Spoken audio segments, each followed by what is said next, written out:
안녕하세요 여러분. 제2강 과학적 연구 두 번째 시간입니다. 자, 제1강과 2강은 여러분 교재의 1장에 해당되는 부분입니다. 자, 그러면 2강에서는 어떤 내용을 학습하는지 학습의 내용들을 살펴보겠습니다. 자, 본강의 학습 내용은요, 첫 번째 연구 문제입니다. 그래서 연구 문제의 정의, 연구 문제의 도출 원천, 연구 문제의 조건 및 학문적 기준, 연구 문제 서술 시 보편적으로 요구되는 사항들에 대해서 간단히 살펴보고요. 두 번째가 분석 단위죠. 분석 단위의 의의와 분석 단위 선정상의 오류에 대해서 살펴보겠습니다. 세 번째가 이제 경험적 연구 방법인데요. 경험적 연구 방법의 개념, 그 다음에 연구 방법의 유형들에 대해서 간단히 보겠습니다. 자, 본론으로 들어가서요. 연구 문제라는 건 뭐냐? 연구 문제의 정의를 살펴보시면 연구 문제는 둘 또는 그 이상의 변수들 사이에서 어떠한 관계가 형성이 되고 있는지 그 관계를 파악하기 위한 의문문이다 라고 설명하고 있습니다. 그래서 변수라는 것은 연구자가 관심을 가지고 있는 연구의 대상을 바로 변수라고 했죠. 그래서 관심의 대상들 사이에 어떠한 관계가 형성이 되고 있을까를 해결하기 위한 게 바로 연구 문제죠. 그래서 당연히 연구 문제는 경험적으로 검증이 가능해야 합니다. 실험을 통해서든 관찰을 통해서든 검증이 가능해야 할 거고요. 그 다음에 연구자가 자신의 어떤 가치관에 의해서 연구 문제의 질이나 정직성을 훼손해서도 안 된다라고 이야기하고 있습니다. 자, 그러면 이런 연구 문제들은 어떻게 도출이 되느냐 했더니 첫째는 바로 기존의 지식 체계죠. 기존에 가지고 있는 지식들에 의해서 어떤 연구 문제점을 찾을 수 있는 거고요. 그 다음에 연구 문제의 사회적 가치와 규범, 사회적 관심의 집중이나 요청, 문헌적인 고찰, 그 다음에 연구자의 경험, 이런 것들에 의해서 연구 문제가 도출이 될 수 있다는 거예요. 예를 들어서 요즘 봄이나 요즘 사철, 황사가 굉장히 심하죠. 자, 그러면 이런 황사를 어떻게 해결할 거냐? 라는 문제가 생기는 거예요. 그죠? 자, 사회적으로 국민들이 관심을 갖게 되는 거죠. 막 호흡하기도 어렵고 하니까 이 문제를 어떻게 해결했으면 좋겠다. 그죠? 국민들의 관심과 어떤 요청들에 의해서 정부에서는 이 문제를 해결하기 위해서 관심을 가지고 문제를 해결하려고 노력을 하는데 이런 게 이제 연구 문제가 될 수 있는 거예요. 그죠? 이런 5가지의 형태에 의해서 연구 문제라는 게 만들어진다라고 생각하시면 되겠고요. 자, 다음으로 연구 문제가 되려면 어떠한 조건이 있어야 되느냐? 그래서 조건 및 학문적 기준입니다. 첫째는 연구 문제는 독창적이어야 돼요. 기존에 없는 거야 돼요. 기존에 있는 이미 결과가 나와 있는 것을 다시 연구한다. 이런 건 의미가 없겠죠. 두 번째는 이론적인 의의가 있어야 돼요. 연구 문제, 연구를 수행하게 되면, 그죠? 계속해서 반복적으로, 이 연구 문제의 어떤 결과에 대해서 검증도 되고 하다 보면, 이게 어떻게 보편화되면 뭐가 된다고 그랬어요? 이론이 형성이 된다라고 했죠. 그래서 연구 문제의 결과가 또한 이론적인 의미가 분명히 있어야 된다라는 거예요. 자, 그 다음에 과학은 검증 가능해야 된다고 했죠. 그래서 연구 문제 또한 경험적 검증 가능성이 있어야 돼요.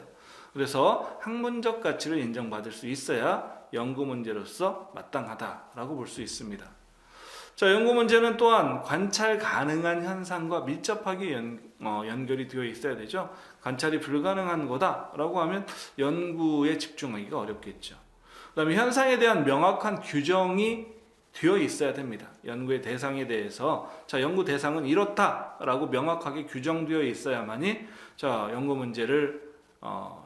연구 문제화할 수 있고요.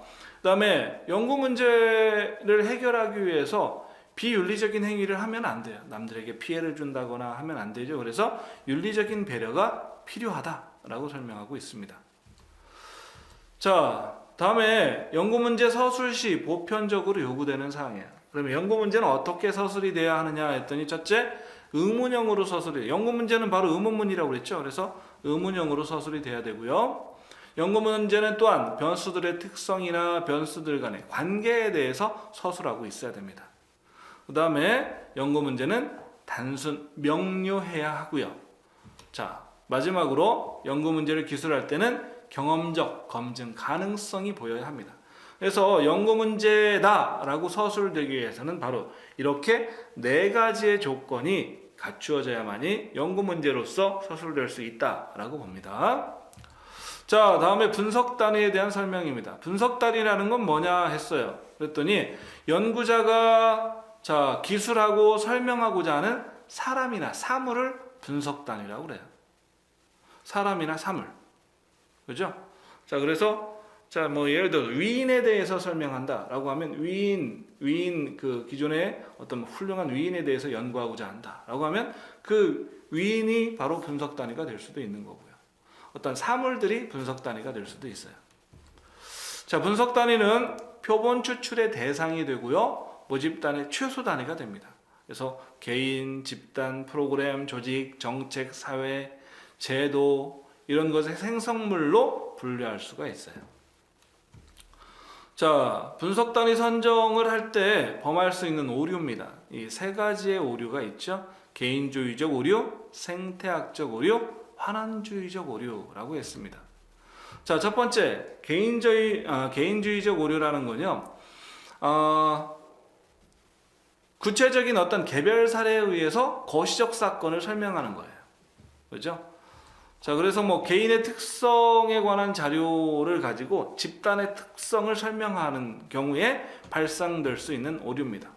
예를 들어서 어느 학교에 갔더니 그 학생이 굉장히 예의 바르고 친절하더라 라고 하니까 이 학교의 학생들은 전부 다 예의 바르고 친절할 것이다 라고 규정하는 것은 문제가 있을 수 있다는 거죠.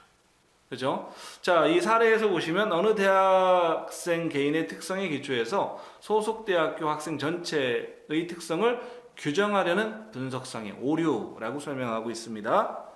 자, 여기에서 그 사례로 설명하는 것들, 이런 것들도 제가 뭐 다른 사례를 만들어서 설명할 수도 있는데요. 복잡하고 길지만 제가 그 사례를 다시 한번 읽거나 설명합니다. 왜 그러냐면 기출문제로 출제됐던 사례들을 들 수 있으면 여러분들에게 보여주기 위해서 그 사례를 다시 이야기를 하는 거니까 뭐 오해하지 않고 다시 한번 봐주셨으면 좋겠어요. 여기에서 표현되는 문장들, 사례들 이런 것은 저희 교재에서 기출문제를 담으려고 노력했듯이 될 수 있으면 여러분들에게 출제됐던 문제들을 많이 보여주기 위해서 노력을 하고 있습니다. 자, 두 번째는 이제 생태학적 오류죠. 생태학적 오류는 개인주의적 오류와는 반대예요. 그래서 집단을 연구한 결과를 가지고 개인으로 일반화하면서 발생될 수 있는 오류다라고 했습니다. 예를 들어서 뭐 어느 나라의 국민들은 굉장히 검소하고 예의 바르다라고 했을 때 그럼 모든 사람이 다 그러냐? 그건 아니라는 거죠. 근데 모든 사람이 그러한 것처럼 설명을 하게 되면 그건 오류를 범할 수 있다는 거예요.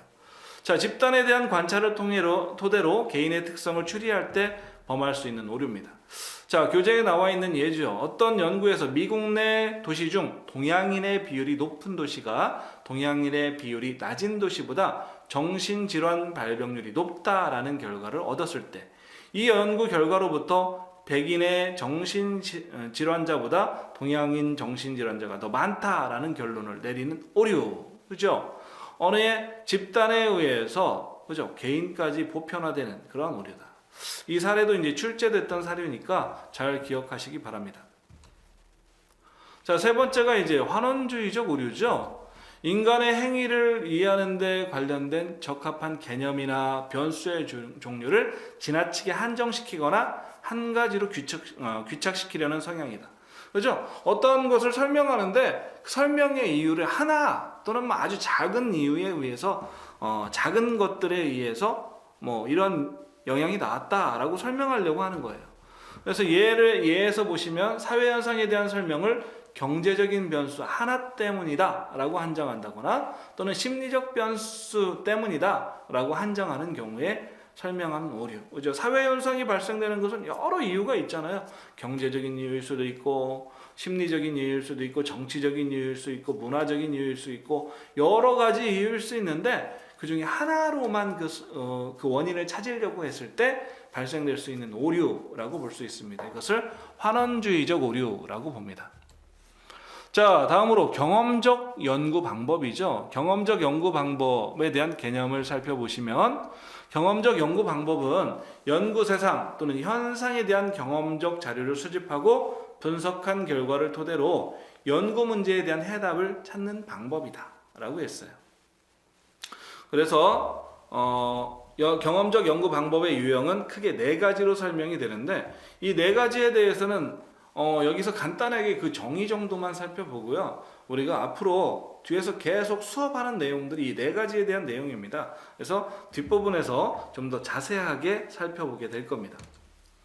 첫 번째는 이제 실험법이죠. 실험법은 실험 집단과 통제 집단을 설정을 하고요. 다른 조건들을 통제한 후에 하나의 변수가 실험 집단에 어떠한 영향을 끼치는지를 측정하는 방법이다. 그죠? 자, 실험을 하려면 비교 집단이 서로 필요하죠. 그래서 실험 집단과 통제 집단을 만들고 하나의 변수가 실험 집단에 어떠한 영향을 미치느냐, 그 영향을 미치는 내용을 살펴보는 거, 이것을 실험법이라고 하고요. 두 번째가 이제 관찰법이에요. 사람이나 사건이나 사람 등 관찰 대상의 특성, 상태, 행위, 기능들 중에서 조사 목적에 필요한 것들을 관찰하고 기록해서 분석하는 연구 방법.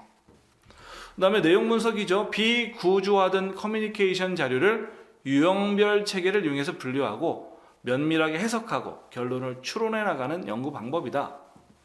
자, 네 번째가 조사 연구예요. 그래서 웹사이트, 우편 조사, 전화 면담, 개별 직접 면담 등을 통해서 응답자가 설문에 답하게 함으로써 원하는 자료를 수집하는 방법.